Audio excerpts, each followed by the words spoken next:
마가복음 본문의 말씀을 통해서 예수님의 첫 번째 순환 선포를 통한 교훈이라는 제목으로 함께 말씀을 나누도록 하겠습니다. 오늘 서론을 보고 본론에 가서 말씀을 두 개의 대지로 나눠서 함께 은혜를 나누기 원합니다. 오늘 말씀은 우리가 이 시대에 맞추어서 굉장히 중요한 말씀이니까 여러분들이 집중해서 들으시기 바랍니다. 먼저 서론입니다. 오늘 여러분 그 사진을 한번 좀 띄워주세요. 예수님은 벳세다에서 맹인을 고치시는 사역을 통해 하나님의 복음을 전파하시고 빌립보, 가이사라 여러 마을로 나가십니다. 빌립보, 가이사라 저희가 성주순례에 갔을 때 함께 우리가 갔다 왔죠. 예수님께서 여기에서 초기에 사역을 하다가 예수님이 주로 이 이방인 지역에 가서 많이 사역을 하셨는데 지난주에는 예수님이 이 두로와 시돈 이쪽으로 가셨다가 예수님께서 바로 이거 데가볼리 이쪽으로 오셨다가 다시 벳세다로 가셨다가 다시 예수님께서 갈릴리로 잠깐 가셨다가 벳세다로 오셨죠. 여기서 갔다가 이렇게 오셨잖아요. 오시고 나서 예수님이 어디로 가시냐면 제자들을 이끌고 바로 이 빌립보 가이사라 빌립보 이 헬몬산이라는 이곳으로 예수님이 여기 가시는 것을 보게 됩니다. 바로 이 헬몬산에는 아브라함이 하나님 앞에 단을 쌓았던 흔적이 있는 굉장히 중요한 지역 중에 하나입니다. 그래서 우리가 여기 지금은 이곳이 우리가 잘 아는 대로 시리아 땅인 것을 우리가 알 수가 있게 됩니다. 오늘 시리아에 대한 이야기들도 조금 약간 언급이 되는데 그때 2000년 전에 그곳에서 일어났던 이야기 그리고 2000년 전에 일어났던 이야기가 현재 우리가 살아가는 이 시대와 어떻게 연결되어져서 이루어지고 있는가 하는 것을 우리가 볼 수 있습니다. 이 빌립보 가이사라는 지옥의 문이 열려있는 저주받은 땅입니다. 지금의 이곳은 시리아에 속한 땅입니다. 지금도 이곳은 이란에 의해서 훈련된 용병들 즉 헤즈볼라가 있는 본산지입니다. 빌립보 가이사라는 갈릴리 호수에서 북쪽으로 약 40km 가면 있는 바로 헬몬산 기슭의 성읍을 가리키고 있습니다. 거기에는 세계의 신전이라는 신전은 다 들어와 있는 세계 우상의 중심지였으며 로마 신전 800개의 우상들이 있었고 황제 숭배의 그 우상을 만드는 본거지였습니다. 우리가 실제 가서 보았을 때도 그곳에 그렇게 그런 흔적들이 실제로 존재하고 있는 것을 보았습니다. 로마가 세계를 통치하는 천년의 세월 속에서 하나님은 이곳에 강력한 지진을 수없이 내려서 이 우상을 파괴하셨습니다. 그리고 또 그들이 다시 우상을 지으면 또 다시 파괴하고 우상을 지으면 또 파괴하고 이렇게 하나님은 인간의 힘으로 할 수 없는 것들을 자연재해를 통해서 그 우상의 도시를 허물기를 반복하면서 그 우상의 도시가 지금까지 이렇게 존속해 왔습니다. 바로 그 땅이 시리아입니다. 오늘 본문에서 예수님은 이방인 도시에 가장 강력한 악성 코드가 있는 성읍으로 제자들과 함께 가셨습니다. 이곳은 영계의 흐름이 어둡고 그 어둠 속에 사람들의 영혼이 눌려 있는 곳입니다. 과거도 지금도 그 시리아 땅은 어둠으로 덮여 있는 곳입니다. 정말 가보면은 지금 우리가 뉴스만 보더라도 큰 폭탄이 떨어지고 정말 그런 그 어둠의 땅, 정말 고통의 땅, 바로 그것이 시리아 땅인 것을 알 수 있게 됩니다. 시리아의 어린 생명들, 선량한 사람들의 소원이 이 땅에 제발 전쟁이 멈췄으면 좋겠다. 폭탄이 그만 떨어졌으면 좋겠다 하는 것이 지금 21세기 아닙니까? 최첨단의 시대를 살아가는 이때에 시리아 땅은 정말 암흑과 고통으로 덮여있는 시대를 살아가고 있습니다. 우리가 살아가는 도시는 영적으로 청정 지역이 있는가 하면 영적으로 어두운 지역이 분명하게 존재합니다. 빌립보 가이사라는 영적으로 어둠에 덮여있는 성읍이었습니다. 예수님은 왜 이곳에 가셨는가? 예수님은 이곳에서 제자들에게 무엇을 말씀해 주고 있는가? 오늘 또 본문의 말씀을 통해서 주시는 교훈을 통해 여러분들이 많은 은혜를 받으시기 바랍니다. 오늘 두 개 대지로 나눠서 말씀을 전하는데 소대지들이 있습니다. 오늘 첫 번째 1번 빌립보 가이사라에서 주신 교훈 27절에서 29절입니다.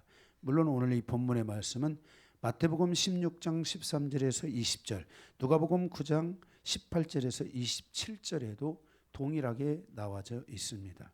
그래서 오늘 여기 있는 내용보다도 마태복음이나 누가복음에 있는 내용을 보면 더 상세하게 그때 상황이 설명되어져 있는 것을 보게 됩니다. 가로 1번 27절에서 28절입니다.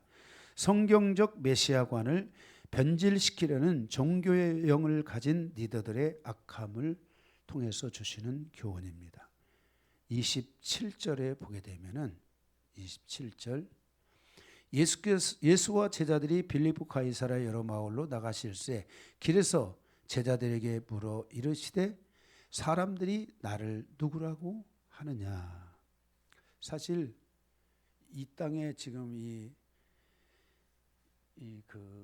헬몬산 가이사라 빌립보에서 사람들이 예수를 누구라 하느냐 하는 말은 할까요, 안 할까요? 안 하겠죠. 이방인 땅인데 그죠? 예수를 무슨 선지자다 뭐다 부르겠어요? 아직 거기까지 미치지 않았습니다. 그럼 이 질문은 지금 누구를 향해서 이 질문을 던지냐면 유대인들이 나를 누구라 하느냐라는 질문을 예수님이 던지고 있는 것입니다. 우리는 이 말씀을 통해서 예수님이 그냥 사람들이 나를 누구라고 하느냐라는 질문을 하고 있는 것이 아니라는 것을 알아야 합니다. 그 당시의 상황을 보면 일반적인 모든 사람들은 예수님을 쫓아가고 있었습니다. 이것을 두려워하는 자들은 그 당시 종교의 탈을 쓰고 자신의 이익을 추구하는 종교 지도자들이었다는 것을 우리는 알아야 합니다. 그들의 대표가 로마의 분봉왕 헤롯이며 서기관 즉 바리새인들, 사두개인 즉 제사장들이었습니다. 바로 이 분봉왕 헤롯과 함께 장로들, 강성파의 유대인들이 바로 이 종교의 탈을 쓰고 자신의 이익을 추구하는 종교 지도자들이었는데 바로 이들이 예수님에 대해서 지금 뭔가를 하고 있다는 것입니다.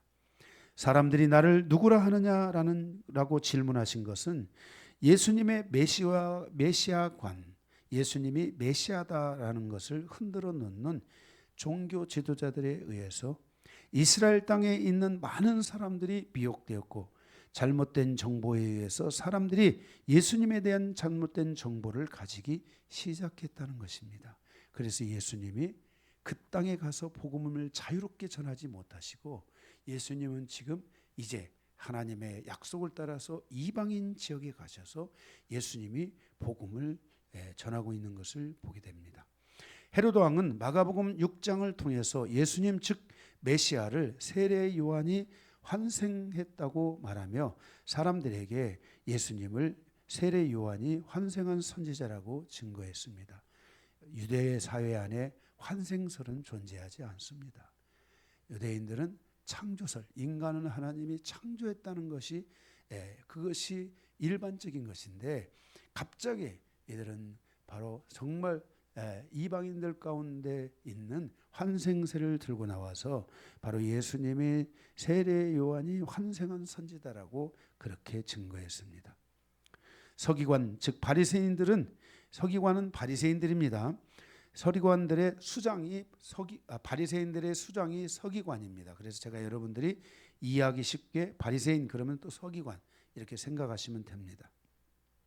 바리새인들은 예수님에게 신성 모독의 죄가 있으며 자신이 하나님의 아들이라고 하며 사람들의 마음을 미혹하는 죄가 있다고 거짓 선전을 하고 있으며 그 죄에 얽어매기 위해서 예수님에게서 죄를 찾기 위해 동분서주하며 예수님이 계신 곳에 와서 예수님을 관찰하고 예수님의 말씀에 트집을 잡으려고 합니다. 사두개인 제사장들은 예수님의 부활에 대한 증거를 반박하고 대적합니다. 종교 지도자들, 즉 종교의 영을 가진 유대교회의 지도자들이 예수님을 죽이려고 하는 목적은 자신들이 가지고 있는 기득권을 빼앗길 것 같다는 바로 위험을 느끼고 있기 때문입니다. 그래서 그들은 예수님이 메시아라는 것을 느끼고 있지만 반대로 그들은 예수님이 메시아가 아니라는 것을 찾기 위해 혈안이 되어져 있는 것입니다. 바로 이것은 메시아를 기다리고 있는 이스라엘 사람들에게 메시아가 왔지만 예수님 즉 메시아로부터 이스라엘 사람들을 분리시키려는 무서운 음모가 거기에 존재하고 있다는 것을 반증해주고 있는 것입니다. 그래서 예수님께서 어둠의 영으로 덮여있는 이방인의 땅인 빌립보 카이사랴에서 제자들에게 던진 질문입니다. 이 질문으로 인하여 이제 예수님이 메시아라는 것을 사탄도 알고 종교 지도자들도 알고 예수님의 제자들도 알기 시작했다고 할 수 있습니다. 32절에는 예수님께서 드러내놓고 말씀하시기 시작했다고 말씀합니다. 바로 이 시점으로부터 6개월 후에 예수님께서 십자가에 못 박혀 죽으십니다. 종교의 영을 가진 종교의 지도자들은 하나님의 나라와는 관계가 없이 움직입니다. 자신들의 기득권을 만들고 세우고 그것을 견고히 하기 위하여 그들의 모든 수단과 방법을 가지고 자신들이 가지고 있는 기득권을 지키려고 합니다. 그래서 영적 지도자들이 조심해야 할 것은 바로 종교의 영인 것입니다. 이렇게 종교의 영을 가진 이스라엘의 많은 이 종교 지도자들이 바로 예수님의 메시아관을 변질시키려고 하고 있다는 것입니다. 그래서 예수님을 메시아로 보지 못하고 선지자 중에 세례 요한인 것 같다. 세례 요한이 환생한 선지자라는 말입니다. 또 엘리야 같다. 엘리야 선지자 같다. 이렇게 하면서 예수님을 격화시키는 거죠. 메시아가 아니라 죽은 선지자가 환생했다. 또는 선지자 중에 유능한 선지자 중에 한 사람이다. 라는 것을 통해서 바로 백성들과 이 메시아를 기다리는 백성들로부터 이 분리시키려고 하는 끊임없는 이런 작업이 바로 종교자들에 의해서 자행되고 있었다는 것입니다. 그 결과 그들은 메시아를 만나지 못하고 예수를 죽였습니다.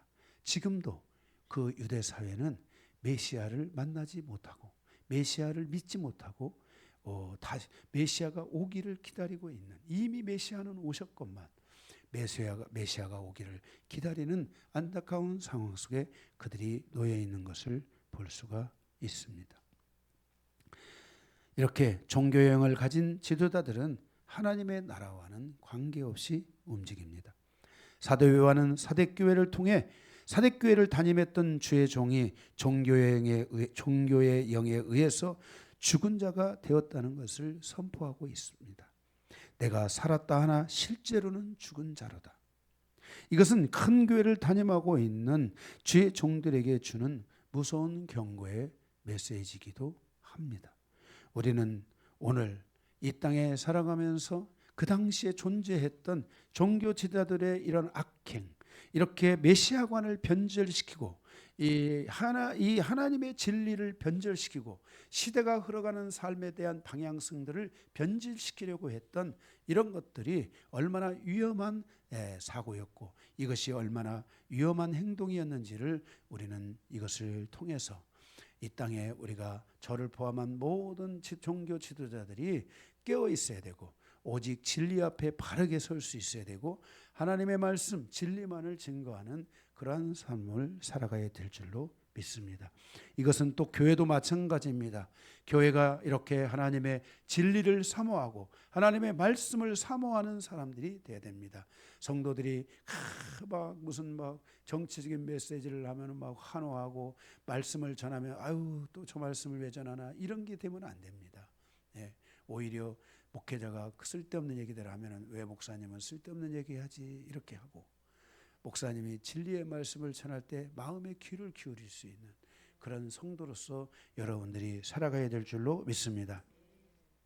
두 번째로는 성경적 메시아관에 대한 사도 베드로의 고백과 예수님의 선물을 통한 교훈입니다. 29절입니다. 28절 29절을 보게 되면 다시 한번 제자들이 여자와 이르되 세례 요한이라 하고 더러는 엘리야 더러는 선지자 중에 하나이다. 이해가 되시죠? 또 물으시되 너희는 나를 누구라 하느냐? 베드로가 대답하여 이르되 주는 그리스도시니이다 하매 우리가 마태복음이나 누가복음에 보면 주는 그리스도시요 살아계신 하나님의 아들이로소이다 라고까지 나오는 것을 보게 됩니다. 이렇게 제자들은 예수님이 세례 요한이 아니면 엘리야라고 하는 것을 사람들이 부르고 있다는 것을 알았습니다. 제자들은 예수님이 자신들이 기다리던 메시아라는 것을 그들은 느끼고 있었습니다. 예수님은 메시아다. 그의 메시지, 그의 말씀, 그가 하시는 것, 그가 선포하는 모든 것들이 예수님은 메시아다라고 이렇게 제자들이 느꼈습니다. 그러나 그 제자들마저도 그들이 바라봤던 메시아는 시오니즘, 즉 다윗의 세계였습니다. 이스라엘을 정치적으로 변화시킬 메시아로 그들이 받아들였다는 것입니다. 인류를 구원하기 위한 메시아가 아니라 이스라엘을 구원하기 위한 메시아로 받아들이는 것에 그들이 거기에 머물고 있었다는 것입니다. 그래서 제자들은 다투었습니다. 누가 더 크냐? 네가 더 크냐? 내가 더 크냐? 네가 우하면 내가 저하고 네가 저하면 내가 우하리라. 나는 여기에 있으리라. 나는 예수님이 나라를 세우면 나는 이렇게 예수님을 위해서 나는 살고 싶다. 등등 이렇게 정말 말도 안 되는 이런 다툼을 그들이 벌이고 있는 것을 보게 됩니다. 그럼에도 불구하고 제자들은 쉽게 자신들의 속내를 드러낼 수 없었습니다. 예수님이 메시아는 메시아인데 예수님이 메시아다라는 것을 선포하기가 어려웠습니다. 왜? 예수님이 메시아다라고 선포하는 순간 그들은 그 헤롯의 군대에 의해서 바리새인들에 의해서 어떻게 됩니까? 지도새도 모르게 잡혀가가지고 죽을 수 있기 때문에 쉽게 제자들이 잘못된 약간의 틀어진 메시아관을 가지고 있었지만 그러나 예수 그리스도가 메시아라는 것을 그들은 의심하지 않았습니다. 이때 바로 베드로가 앞으로 나와서 자신의 마음에 있는 것을 고백합니다. 주는 그리스도시요 살아계신 하나님의 아들이십니다. 베드로의 대답에는 두 가지 사실적 지식이 있습니다. 첫째, 주는 그리스도시요 라는 말씀은 예수님은 그리스도, 즉 기름 부음을 받은 메시아라는 뜻입니다. 구약의 기름 부음을 받은 사람은 왕, 제사장, 선지자인데 그 중에 베드로가 보고 있는 것은 예수님이 바로 그리스도다. 다시 말해서 예수님은 왕인 것 같고 제사장인 것 같으며 그는 선지자와 같은 존재라고 고백을 하고 있는 것입니다. 그러니 베드로의 이 대답이 얼마나 그가 분명하게 예수를 보고 있는지를 알 수 있게 되는 것입니다. 둘째로는 그래서 예수님은 하나님의 아들이라는 것입니다. 로마의 지배 아래 살아가고 있는 유대인들에게 예수 그리스도는 그들이 기다리고 있는 메시아이며 하나님 아버지께서 보내신 하나님의 아들이라는 것을 확신하고 있었습니다. 그래서 다윗이 나라를 이스라엘이라는 나라를 세운 것처럼 예수 그리스도가 다시 다윗과 같이 이스라엘이라는 나라를 세울 것이라고, 그래서 믿고 있었던 것입니다. 그래서 예수님이 조용히 하라고 하니까 조용히 했습니다. 왜? 로마 군병에게 이 비밀이 들어가면 안 되잖아요. 그러면 로마 군병이 와서 다 죽여버리면 끝나지 않습니까? 이렇게 착각을 하고 있었던 거예요. 그러나 베드로의 고백이 틀린 것은 아닙니다. 베드로는 예수 그리스도가 메시아이며 예수 그리스도가 하나님의 아들이라는 것을 분명하게 인식하고 있었습니다. 그래서 예수님께서 자신들을 정치적으로 영적으로 완전하게 해방시켜 주실 것이라고 믿고 따르고 있었던 것입니다. 오늘날 기독교의 타락을 말하는 것은 기독교가 가야 할 방향성을 인간 나라 중심으로 바꾸어 가고 있기 때문입니다. 기독교가 하나님의 뜻과 말씀이 중심이 되지 못하고 인간 중심의 사상과 뜻과 인간 중심의 구조로 전부 바꾸어가는 작업을 하고 있는 것들은 조심해야 될 부분입니다. 우리가 예수를 믿는 것은 사실입니다. 그러나 우리가 예수를 믿는 것은 이 땅에 얼마나 기독교적인 나라를 세우고 기독교적인 그 조직을 이루고 기독교적인 어떤 단체를 이룰 것인가 하는 것이 목적이 아니라, 우리가 예수를 믿는 궁극적인 목적은 하나님의 나라를 향해서 가는 것입니다.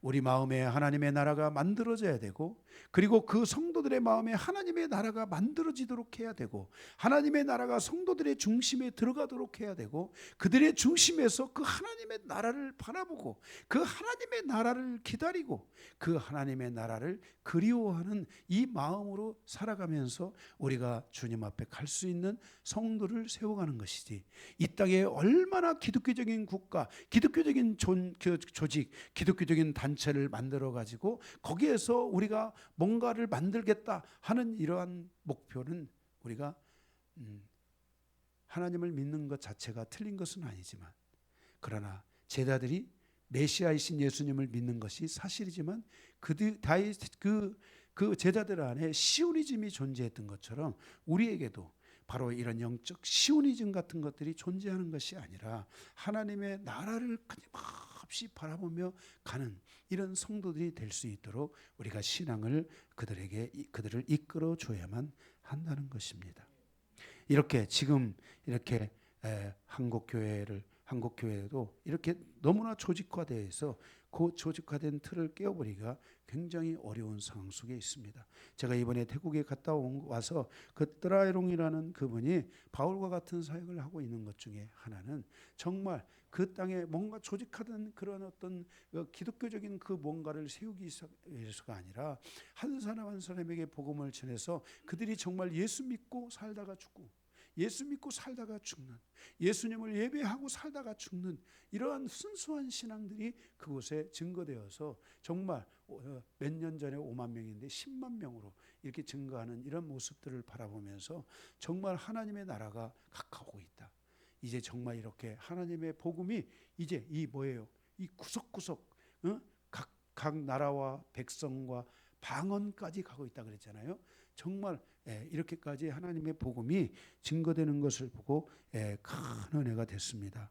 여러분들도 이런 데 많이 은혜 받으시기를 바라고, 정말 여러분들이 주님을 위해서 살다 가는 그런 성도들이 되어야 될 줄로 믿습니다.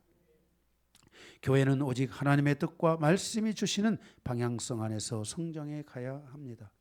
이러한 성장이 있을 때 우리는 주님으로부터 진정한 칭찬을 들을 수 있게 됩니다.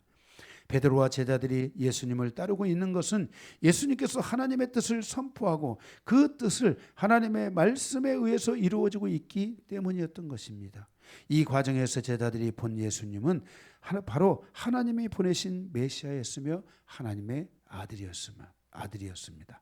단 그들 안에 시오니즘이 지금 있었다는 것을 약점인 것입니다. 그러나 예수님께서 결국 십자가에 죽으실 때 그들 안에 있는 시오니즘은 무너지고 예수님의 십자가는 살아나고 하나님의 나라는 다시 살아나서 그들이 세계 만방에 다니며 저 하나님의 복음을 증거하고 많은 사람들이 이 땅의 하나님의 나라가 아닌 바로 저 영원한 하나님의 나라를 바라보고 살아갈 수 있도록 하나님의 복음을 증거한 것을 우리는 기억해야만 할 것입니다. 그래서 바로 이렇게 하나님의 아들이라는 것을 그들이 고백하고 그러면서 베드로가 고백을 하게 되는데 바로 첫째가 son of man이 아닌 인자가 아닌 son of God 하나님의 아들이신 예수님을 따르고 있다는 것을 고백한 것입니다. 베드로는 바로 하나님의 아들을 따르고 있다 라는 것을 고백하고 있는 것입니다. 거기 29절에 보면 바로 주는 그리스도시요 살아계신 하나님의 아들이로소이다 라고 성경은 말씀하고 있습니다. 베드로를 통해 제자들이 믿고 있던 예수님, 즉 예수님이 하나님의 아들이라는 실체가 드러나고 시작하고 있는 것을 보게 됩니다. 그리고 예수님에 대한 믿음의 확신을 가지고 예수님을 하나님의 아들이라고 믿고 따르기 시작했다는 것입니다.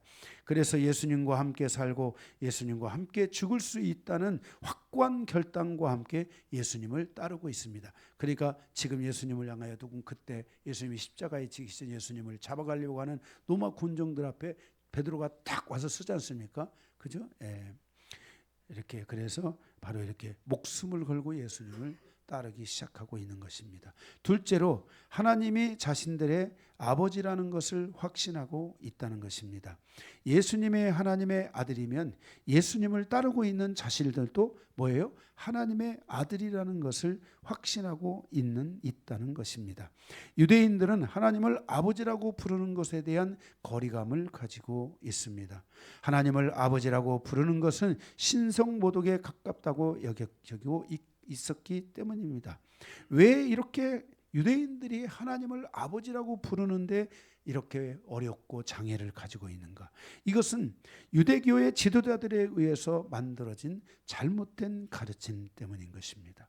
하나님을 아버지로 부르게 되면 그 땅에 존재하는 모든 공동체 구성원은 계급과 지위를 갖지 못하고 동일한 아들들이 되기 때문에 그들은 형제가 되고 자매가 되기 때문입니다.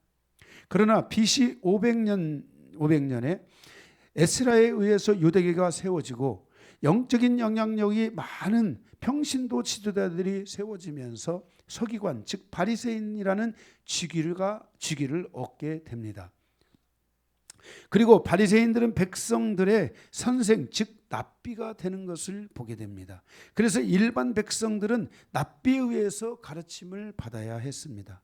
그래서 만들어진 것이 랍비 그룹 즉 바리새파가 만들어졌고 거기에서 또 정치 그룹 바로 장로들과 헤롯파가 만들어졌고 열성당원들이 여기서 만들어졌고 제사장의 그룹 사두개인이라는 그런 그룹이 만들어졌고 광야에서 사는 사람들을 에스라파라고 그렇게 부르며 이렇게 유대 사회가 바로 이 에스라의 이 평신도 운동, 신앙 운동에 의해서 바로 이렇게 이스라엘 사회가 바로 이렇게 조직화되면서 그 안에 영적인 세력들, 지도자의 세력들이 그 속에 등장하다 보니까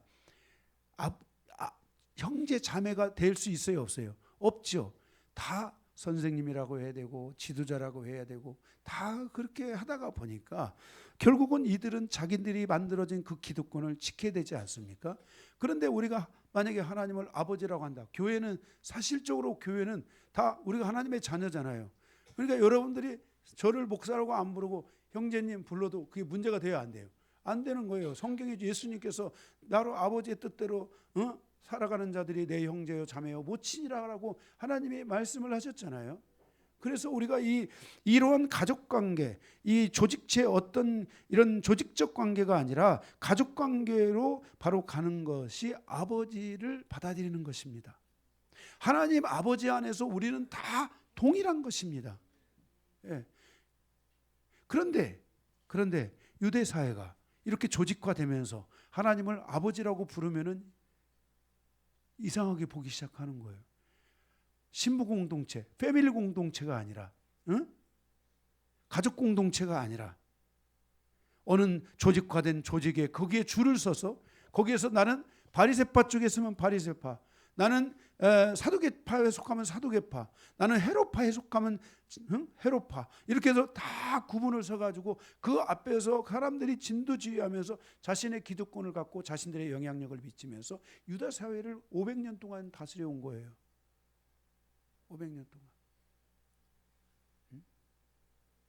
우리가 왕정 시대를 지나서 사사기를 지나서 우리가 가서 보면 그 안에서 리더가 있는 게 아닙니다.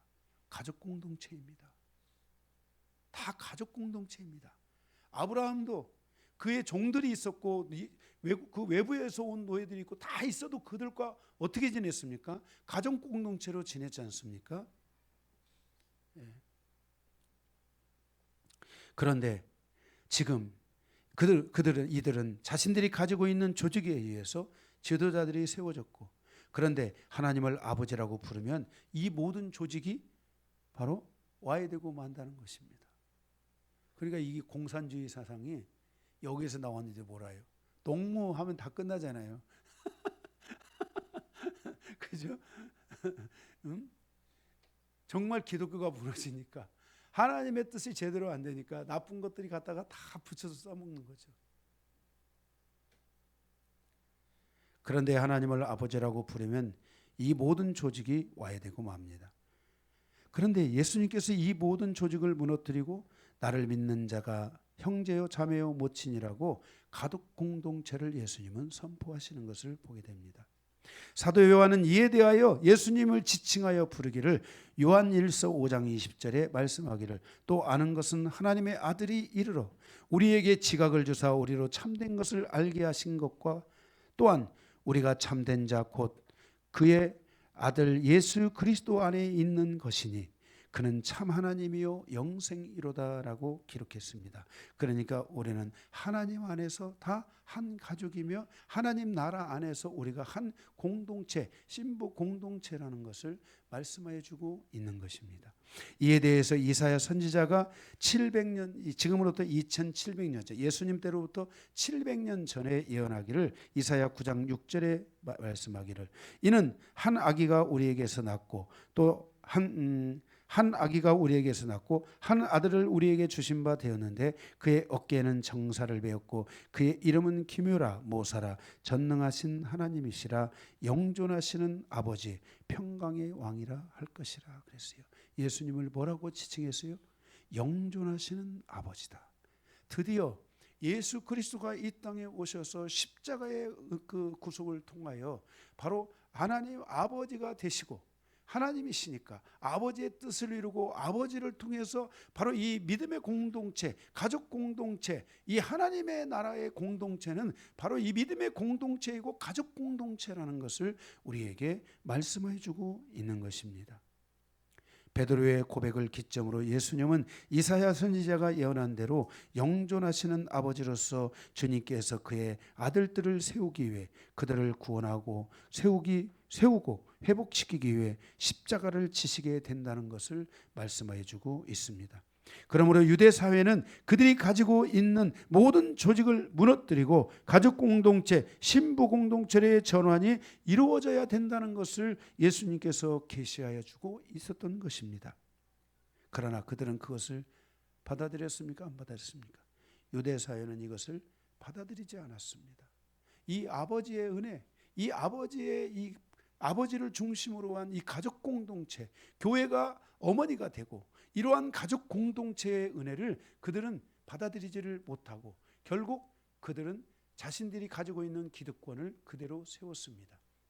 그래서 예수님이 말씀하신 대로 이 말씀이 있고 난 뒤에 40년이 있다가 이스라엘 공동체는 멸망하게 되는 것을 보게 되는 것입니다.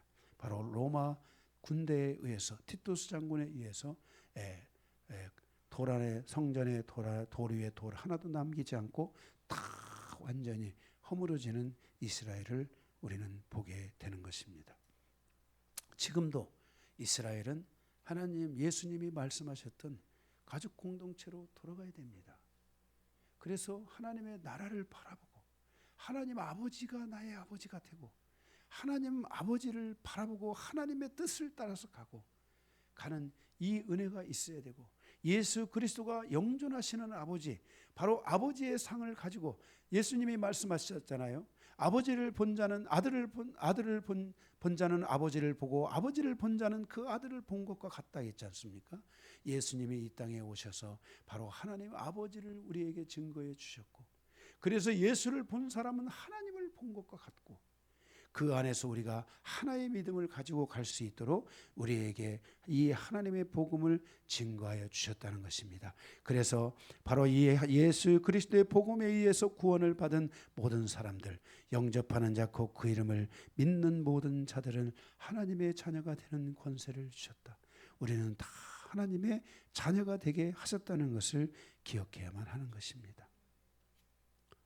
이방인들이 갖지 못한 아버지, 우리는 그 예수 그리스도를 영존하시는 아버지로 믿으며 예수님의 구속의 사건이 하나님 아버지의 뜻을 성취한 사건이었음을 믿으며 하나님을 아버지로 믿고 고백하고 기도하며 영존하시는 아버지께서 다시 오시기를 기다리는 믿음의 공동체, 신부의 공동체, 가족 공동체를 드디어 이방인이 이루게 되었다는 것은 너무나 놀라운 일이 아닐 수가 없습니다.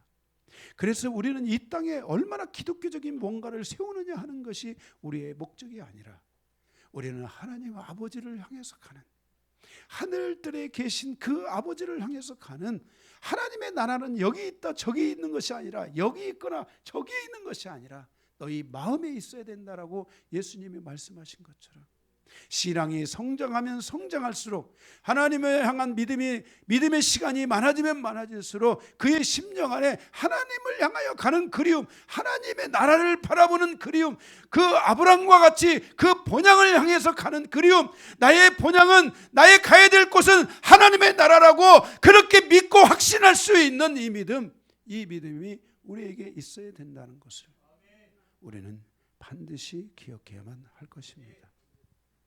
그러므로 주님께서 말씀하신 대로 나를 믿고 따르는 자가 나의 형제요 자매요 모친이라고 그 말씀을 마음에 새기고 믿음의 공동체를 완성시켜가는 교회가 되어야만 한다는 것입니다.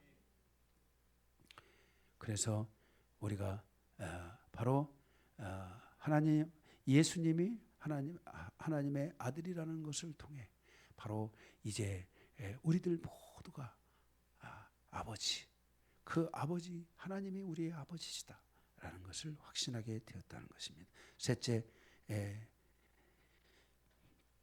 2번에 3번이죠. 이 사역을 완성시켜가기 위해서 교회는 교회에 천국 열쇠를 주셨다는 것입니다. 이 내용은 마태복음 16장 19절에 나와 있습니다. 빌립보 가이사랴에는 사단의 왕국이 있고 인간들이 세운 사단의 왕국을 통해서 수없이 많은 사람들이 지옥의 문으로 들어갑니다. 마태는 그것을 음부의 권세라고 말했습니다. 음부의 권세란 지옥의 문이라고 그렇게 말할 수 있는 것입니다. 그래서 주님은 베드로와 제자들에게 교회를 세우라 하셨고, 그 교회가 음부의 권세, 즉 지옥의 문을 닫고 천국의 열쇠를 통해서 천국의 문을 열어가라고 그렇게 당부해주고 있는 것입니다. 이 땅의 사람들이 땅에 묶이고 세상에 묶이고 물질에 묶이고 귀신에 묶여 있을지라도 교회는 천국 열쇠를 가지고 이들의 모든 묶임을 풀고 천국에 들어갈 수 있게 하는 권세를 주셨다고 말씀하고 있기 때문에 교회는 이들의 모든 묶임들을 풀어내고 바로 천국을 열어줄 수 있어야 됩니다. 천국 열쇠는 말씀의 권세입니다. 누구든지 하나님의 말씀을 먹는다면, 옥토가 된다면, 말씀을 먹기만 한다면 100배, 60배, 30배로 결실할 수 있다고 주님이 12호를 통해서 우리에게 말씀하셨지 않습니까? 천국 열쇠는 말씀의 권세인 것입니다. 누구든지 하나님의 말씀을 먹는다면 그들은 모든 묶임에서 풀어지고 천국의 문을 열 것입니다. 여기 있는 내가 무슨 귀신을 축사하는 능력이 탁월해서 그 사람들이 천국 문을 여는 것이 아니고, 결국은 아무리 내가 쫓아도, 내 안에 말씀을 가진 권세가 없다면, 내 안에 말씀의 권세가 오지 않는다면 그 더러운 영은 또 들어오는 것입니다. 그러나 내가 이 말씀의 권세를 가졌다면 이 말씀의 권세는 여러분을 천국의 문으로 인도하는 바로 이 천국 열쇠가 되게 될 것입니다. 교회가 천국의 문을 연다는 것은 지옥의 문을 닫는 것입니다. 성도들은 하나님의 이 약속을 믿고 아직도 지옥의 문으로 들어가는 자들이 있다면 그들이 천국의 문을 열 수 있도록 하나님의 복음을 증거해야만 합니다. 하나님의 나라와 사단의 나라가 싸우게 될 것입니다. 그러나 하나님의 나라가 사단의 나라를 이기었다고 요한계시록에 이미 말씀하고 있습니다. 이길 것이다, 이겨라 라는 말씀이 아니라 이미 과거형으로 말씀하고 있습니다. 이미 이기었다 라고 말씀하고 있습니다. 우리가 하나님의 복음을 들고 사단의 나라와 세상의 나라와 싸운다면 그는 이미 이긴 자가 된다는 것을 말씀해 주고 있습니다. 그러므로 세상과 타협하려고 하지 말고, 어떤 묶임과 타협하려고 하지 말고, 어떤 세상에 존재하는 그런 어떤 그 뭔가에 그 여러분들이 거기에 뭔가 발걸음 하나 얻고 숟가락 하나 얹으려고 하지 말고, 그것은 다 하나님이 주실 것이니까. 하나님이 다 주실 것이라고 약속했어요. 여러분들은 오직 하나님의 나라를 목표로 삼아 가시기를 바랍니다. 여러분의 심령 안에 이 천국 열쇠가 있어서 여러분이 거뜬히 그 하나님의 나라의 문을 열 수 있는 이 은혜가 임하기를 주님의 이름으로 축원합니다. 마지막 두 번째, 예수님의 첫 번째 선한 선포를 통한 교훈입니다. 30절에서 38절입니다. 첫 번째, 가로 1번, 인자가 많은 고난을 받을 것이다 라고 말씀하고 있습니다. 30절에서 33절입니다. 예수 그리스도께서 영존하시는 아버지가 되어 하나님의 많은 아들들을 세우기 위해서 그는 십자가를 지었습니다. 예수님이 십자가를 지심으로 모든 사람이 하나님의 자녀가 되는 권세를 얻게 되셨습니다. 그것은 예수 그리스도가 영존하시는 아버지였기 때문인 것입니다. 이것이 바로 진정한 메시아의 사명이었습니다. 이것은 하나님 아버지의 뜻이었던 것입니다. 그래서 예수님은 제자들에게 말씀하십니다. 나는 이 하나님의 뜻을 이루기 위하여, 첫째, 거기 33절이죠.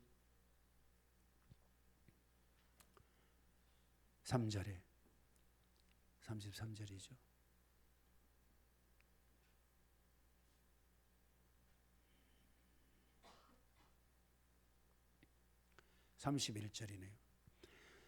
인자가 많은 고난을 받을 것이다. 둘째, 장로들과 대제사장들과 서기관들에게, 그 당시에 그 기득권 세력들에게 버림받을 것이다.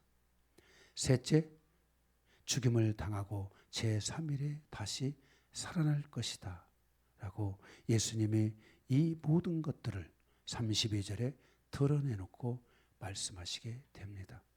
예수님은 이 말씀과 함께 그는 십자가의 고통을 향하여 나아갔습니다. 그는 장로들과 대제사장과 서기관들에게 버림받았습니다. 그는 결국 십자가에 죽으시고 3일 만에 다시 부활하셨습니다. 32절에 이 이야기를 들은 베드로가 예수님의 멱살을 잡고 예수님을 비난하며 예수님 미쳤습니까? 라고 예수님에 향하여 대응합니다. 왜 그랬습니까? 예수님은 십자가에 죽는 게 아니라 자기들의 시오니즘, 바로 다윗의 세계, 정치적인 왕으로 일어서야 됩니다. 예수님의 죽으면 우리들 다 죽은 목숨입니다. 이런 뜻이지 않겠습니까? 예수님이 살아야 자기들도 사는데, 여지껏 따라왔는데 갑자기 예수님이 죽으신다고 하니까 예수님의 제자들의 수장인 베드로가 화가 나야 안 나요? 그래서 예수님의 멱살을 잡고 따집니다. 33절에 예수께서 제자들을 보시며 베드로를 향하여 축사하십니다. 사단아, 뒤로 물러가라. 왜 예수님께서 제자들을 보신 것인가? 베드로만 그런 것이 아니라 모든 제자들이 전부 비슷한 입장이었던 것 같습니다. 전부 예수님을 향하여 분노했습니다. 어안이 벙벙했습니다. 말도 안 되는 말을 하고 하시는 예수님을 보고 그들은 놀라 자빠질 지경이었습니다. 이들은 예수님을 하나님의 아들로 메시아로 보았지만 이들이 본 것은 정치적인 메시아였기 때문에, 이것은 바로 시오니즘이었기 때문에 그들은 예수님이 인류를 향하여 구속을 해야 될 바로 메시아, 인류를 구속하기 위하여 오신 메시아라는 것을 그들이 놓치고 있었던 것입니다. 그리고 예수님께서 베드로 뒤에서 역사하는 사단을 축사했습니다. 하나님의 일과 사람의 일에 대해서 구분할 줄 알아야만 합니다. 이것이 오늘 주님이 말씀하시려고 하는 하나님의 복음의 핵심인 것입니다. 우리가 주님을 따르는 과정에서 사람의 일을 생각하면 사단의 추종자가 되는 것입니다. 하나님의 일을 생각하면 하나님의 뜻이 이루어지는 것입니다. 성도는 항상 하나님의 뜻을 이루는 존재가 되어야 됩니다.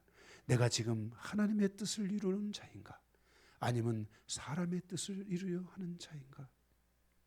성도가 항상 하나님의 뜻에 가까이 가는 삶을 살기 위해서는 말씀을 깊이 보아야 하고 그 말씀에 대해서 회개할 수 있어야 합니다. 말씀 먹고 엎드리고 기도하고 순종하는 삶이 습관화되어야만 하는 것입니다. 회개라는 것은 메타노이아, 메타 방향을 돌리다는 뜻이고, 노이아 바로 정신, 인식론, 생각이 바뀌는 것을 의미하고 있습니다. 사람의 생각으로 사람의 생각에서 하나님의 생각으로 생각을 바꾸는 가는 과정이 열려야만 한다는 것입니다. 십자가에 죽은 것은 하나님의 일을 생각하는 것이고, 십자가를 피하는 것은 사람의 일을 생각하는 것입니다. 예수님은 사단을 축사하시고 베드로와 제자들의 생각에 전환점을 마련해 주셨습니다. 그러나 가룟 유다는 실패했습니다. 나름대로 그러나 제자들은 그 예수님을 믿고 계속해서 십자가까지 따라가십니다. 십자가에 가서 예수님이 죽으셨습니다. 그들은 그 예수님의 죽으심 앞에서 절망했을 수도 있습니다. 그러나 예수님이 부활하여 올라오셔서 그 제자들을 위로해 주셨고 그것만으로는 부족했습니다. 그런데 오순절에 성령의 강림을 통해서 하나님이 성령이 그들 안에 내조하시는 은혜가 오기 시작하고 그들 안에 임재하는 성령을 통해서 불의 혀 같은 그런 은혜가 풀어지면서 그들이 방언을 하고 예언을 하고 그들의 영이 이제 인간적인 관계에서 인간적 관계 안에 있는 영이 아닌 바로 이 하나님의 영으로 완벽하게 그들이 바꾸어지기 시작하면서 그들 안에 변화가 일어났고 하나님의 말씀들이 그들 안에 깨달아지기 시작했습니다. 여러분들에게도 바로 여러분의 생각의 전환, 인식론의 전환과 함께 이 말씀이 깊이 깨달아지는 은혜들이 와야 됩니다. 그리고 그 말씀을 붙잡고 가는 여정이 여러분들 안에 있어야 되는 것입니다. 그때 하나님이 여러분의 삶에 반드시 역사해 주실 것입니다. 오늘 인자가 많은 고난을 받을 것이라고 말씀하셨습니다. 두 번째, 예수님의 순환을 통해서 제자들에게 주신 사명은 무엇인가? 34절에서 38절입니다. 첫째, 34절에 누구든지 나를 따라오려거든 자기를 부인하라 그랬습니다. 내 권리를 포기하라. 자신이 갖고 있는 어떤 권력이나 자기가 할 수 있는 능력을 포기하고 내려놓음이 있어야 된다는 것을 말씀하셨습니다. 초기 바로 이 초대교회 때 보게 되면 많은 예수님을 믿는 사람들, 로마의 관리들에 이르기까지 많은 사람들이 바로 예수님을 따라가기 위해 자기를 부인하는 과정에서 자신의 모든 것들을 내려놓고 주님을 쫓아가는 이런 것을 우리는 볼 수 있습니다. 둘째, 날마다 자기 십자가를 지라 그랬습니다. 십자가는 죽음을 의미합니다. 그래서 사도 바울은 자신은 날마다 죽노라고 고백했습니다. 날마다 말씀 앞에서 죽는 삶, 말씀 앞에서 자신의 인생과 운명을 바꾸어가는 성도가 되어야 됩니다. 여러분의 인생이 무엇을 통해서 만들어져 가고 있는지, 나의 인생이 말씀 안에서 인생의 운명이 바꿔져야 됩니다. 여러분, 혹시 여러분들이 하나님의 은혜로 여기까지 왔습니까? 말씀으로 말미암아 여러분이 여기까지 왔습니까? 그런데 여러분들이 세상으로 마치려 하고 여러분들이 어둠으로 마치려 하고 이런 잘못된 것을 여러분이 선택해 가면 안 됩니다. 하나님의 은혜로 내가 여기까지 왔다면 여러분 끝까지 그 하나님의 은혜가 나의 운명을 바꾸고 나의 인생을 바꿔가는 삶이 될 수 있도록 여러분들이 하나님께 가까이 가야 되고, 여러분이 바로 날마다 여러분에게 주신 주님의 십자가를 지고 가는 성도가 되어야만 하는 것입니다. 내려놓음이 자신에 대한 포기라면 십자가는 죽음을 통해 부활의 은혜로 다시 탄생하는 운명, 즉 인생의 전환점을 말씀 앞에서 만들어가는 인생이라고 할 수 있습니다. 여러분의 인생의 진정한 전환점을 가지고 싶다면 하나님의 이 말씀이 나의 인생을 바꿔달라고 기도하실 수 있기를 바랍니다. 셋째, 마지막 2번의 3번입니다. 나를 따르라 그랬습니다. 예수님을 놓치지 않고 계속해서 예수님을 따라가는 성도가 되어야 됩니다. 요한복음 12장 26절에 사람이 나를 섬기려면 나를 따르라. 나 있는 곳에 나를 섬기는 자도 거기 있으리니 사람이 나를 섬기면 내 아버지께서 그를 귀히 여기시리라 라고 말씀했습니다. 그러므로 예수님을 따라가는 사람은 예수님을 섬기고 사람을 섬기는 삶을 살아가는 사람입니다. 그러므로 35절에 말씀하기를 35절에 누구든지 자기 목숨을 구원하고 자 하면 잃을 것이요 누구든지 나와 복음을 위하여 자기 목숨을 잃으면 구원하리라 그랬습니다. 하나님의 나라를 향해 가는 성도는 자기 목숨을 살리는 것에 집중하는 것이 아니라 하나님의 복음에 집중하여 살아가야 한다는 것입니다. 36절에 37절입니다. 사람이 만일 그 온 천하를 얻고도 자기 목숨을 잃으면 무엇이 유익하리요?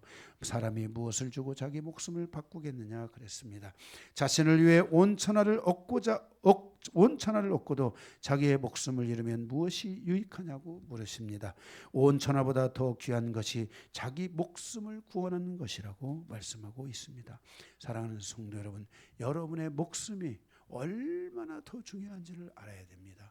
그래서 우리는 믿음 안에 하나님을 믿는 믿음 안에 나의 목숨이 나의 생명이 있는지를 우리는 항상 돌아봐야 합니다. 38절에 보면 누구든지 이 음란하고 죄 많은 세대에서 나와 내 말을 부끄러워하면 인자도 아버지의 영광으로 거룩한 천사들과 함께 올 때 그 사람을 부끄러워하리라 그랬습니다.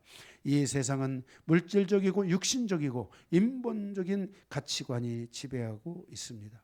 우리는 이러한 시대에 십자가를 부끄러워하기 쉽습니다. 십자가 부끄러워. 예수 믿는 거 부끄러워. 당시에 유대인은 표적을 자랑하였습니다. 로마인은 군사력과 부력을 자랑하고 그리스도인들은 하나님의 지혜를 자랑하였습니다. 지금의 시대는 물질 만족 시대이며 인본주의가 세상을 지배하는 시대 속에 살아가고 있습니다. 이 시대가 매우 악한 시대이고 그리스도인들에게는 매우 위험한 시대인 것입니다. 사랑하는 성도 여러분, 만약 여러분들이 이렇게 위험한 시대, 이렇게 악한 이 시대에 여러분들이 예수 믿는 것이 부끄러워진다면, 여러분들이 하나님을 따라가는 말씀을 따라 살아가는 것이 부끄러워진다면 그것은 여러분에게 매우 위험한 경고가 될 수 있다는 것을 기억해야만 할 것입니다. 사도 바울은 십자가 외에 자랑할 것이 없었다라고 그는 그렇게들 고백했습니다. 우리도 이 죄악된 시대에 다시 오실 예수님을 생각하며 십자가를 자랑하고 하나님의 지혜를 더 구하는 성도로 살아가야 됩니다. 그리고 우리는 그 모든 일에 하나님 아버지께 영광을 돌릴 수 있는 성도가 되어야 될 줄로 믿습니다. 말씀을 마치겠습니다.